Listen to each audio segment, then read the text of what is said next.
So how was practice today? What are you guys working on, focus on particularly? Reviewing our defense, our principles, making sure we focus on rebounding, adding some layers defensively to continue to just add to our package, and then offensively a little on the ball, off the ball for our group. And so really intense practice. Guys are spirited. I know it's been a lot we're throwing at them, but they're picking it up and they're getting better and better. You talked about everybody being spirited, but one name that's really stood out is Herb Jones. Does it feel like he's ready maybe to take a step forward in both not just leadership, but on the court, what it gives you as well? He is. He's leading this group. He's becoming a bit more vocal. He's a quiet guy. That's just his nature, but he's a bit more vocal. And the biggest thing is he's doing it by example. That's who he's been since he's stepped foot in our building. High character, works hard. He competes night in and night out, and our group is following him. We see Zion and Trey over there working on like some two-man reps. Just how important is it for them to get these early reps in, and how much of a role is that going to play like in your offense this year, those two guys? Yeah, it's important. It's important. Sometimes we think we could just step on a floor and it comes together, but it's really about working with different combinations, getting on the floor together, seeing how, what works for us and sticking with that, looking at things that we can improve on. But, the two-man combinations that we'll see sometimes, guys working together, looking at different, nuances of the game, talking through it, that's extremely helpful on both ends of the floor. Not sure if this is the last time we'll talk to you before you guys leave for Australia, but is it too early to talk about, like, playing time during preseason, like how you distribute minutes, like, how many guys you play, stuff like that? Yeah, not yet. We're not there yet. We got a long flight to think about it, but eventually we'll get to a point where we start looking at how many minutes we want to play guys and what's our rotations looking like. Some of the players have talked about, in terms of their excitement to see Australia, kind of like different animals they want to see and stuff like that. Or and other guys have said, like, I want to stay in the hotel. I don't want to get near some of these dangerous animals. Is there stuff like that you're looking forward to doing, like some different nights and stuff like that? Yeah, I'm looking forward to experiencing a different country. I haven't been there before. I'm looking forward to the fan engagement, fan interaction. I'm hearing that everyone's excited.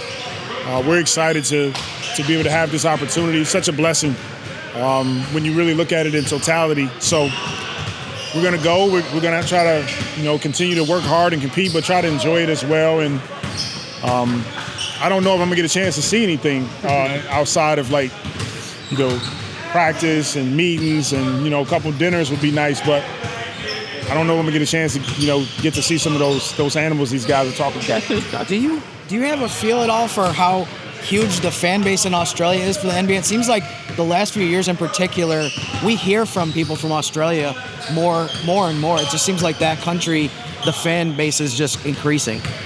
Yeah, I think it's a credit to the NBA and, they're being intentional about making the game as global as possible. And Australia is one of those countries that we've seen a number of really good basketball players, Dyson and Patty Mills, and I can go on, a longer list, but we've seen some really good players come from the country, and so they're excited about the game. We're excited to go there and compete, and try to enjoy it as well. What's been most surprising for you about Jeremiah Fear so far?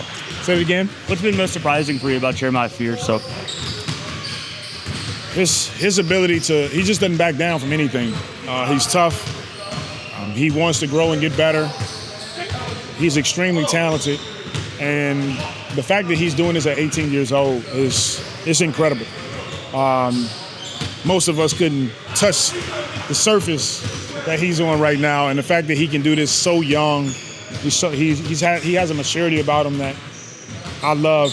He goes about his work. He comes in every day. He's getting after it. So just a lot of, I have a lot of passion, and I'm grateful for the things that he's able to do at this age. And then it's still our responsibility to help him navigate this. Willie, I know you were asked about the starting lineup yesterday, and you don't want to delve into that yet, but I'm curious, what do you want to see out of your starting center? Because you seem to have two really good options in both Eves, who started last year, and of course, Kavan, what he did over at Golden State. Number one, anchoring our defense. Early, loud, and continuous communication. Being a big that, can guard and pick and rolls. Can execute multiple coverages, competing is rebounding, competing is getting up the floor, setting screens. And so those are just some of the concepts that we want, but it's really about who's going to give us the best opportunity to win games. In the past, you've opted to use versatile lineups with a lot of switchy defenders and to increase the spacing. You have Saddiq Bey on the team now. Do you feel like you might be able to hit that button again if you want to turbocharge your offense or just speed up the defense a little more? Yeah, absolutely. I think we will have multiple guys that we can put on the floor that gives us that type of spacing offensively, but really just the defensive mindset. We can get steals and deflections. We can rebound. We can get out and run. And so we're going to continue to work with some of those groups for sure. Obviously, the league changes every single year, but how much of training camp is still like an emphasis on the basics of spacing, pace, just the fundamentals, as opposed to introducing new concepts? I think the biggest part in training camp, it starts with the mentality to have a competitive edge.